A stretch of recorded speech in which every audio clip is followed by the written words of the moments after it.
Beyond the High Road is a 1999 novel by Troy Denning. It is my 92nd Forgotten Realms novel I've read, and book 2 in the Cormyr Saga, a sort of follow-up to Cormyr, which I have previously reviewed. A paladin of Torm is on the hunt for a criminal. This man has slaughtered many purple dragons, and turns out it's more of a monster rather than man, a vampire or maybe something worse. This paladin is a member of the Sleeping Sword, a group of warrior, essentially in fugue, and only woken when a prophecy concerning the doom of Cormyr needs to be addressed. So that's when they wake up. After this encounter, we are brought to heir apparent Princess Tanalasta. She's working on getting married so she can produce an heir. And she is almost 36 years old, and after the close call on her father's life in the previous book, she is taking her birthright more seriously. It's now 1370 DR, the year following the Abraxas affair. She's changed much, a hint of this showing at the end of Cormyr. Now she is pursued by suitors. It is much more, obvious, their intent, right? And she must find someone sincerely hoping for the good of the realm, and hopefully someone she does and that she can love. She has bashed heads a lot with Vandragata has, who she has little patience for, though he's the most trustworthy servant of King Azun and Queen Philferal in the whole book, particularly where the key suitor is concerned, Donath, son of Duke, who is the warden of the East Marches.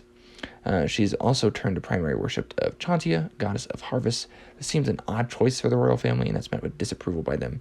It does make sense as the land is facing blight, though.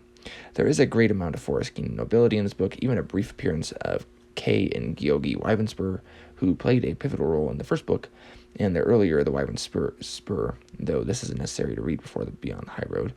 I'm not a huge fan of how Denning treats Vanjie, though, in this one.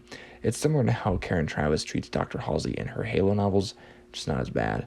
But the Ghazneth is very interesting and a unique enemy you can actually see on the cover here, I believe. Also, the Sleeping Sword, though we get very little of it, is very cool. There's also some understanding of the realms and morality that the authors don't really grasp, such as a conversation on evil elves where it's made clear not just a drow could be evil. It'd be better if they had said not all drow were evil too, but still it was nice. Salvatore. Anyways, we also get a look at ancient elven language, which is a nice treat. Also more Cormyrian history. It's also more sexual than most Forgotten Realms novels. Even a sex ceremony of Chantia called the seed ceremony for conception purposes is kind of explained. Very interesting.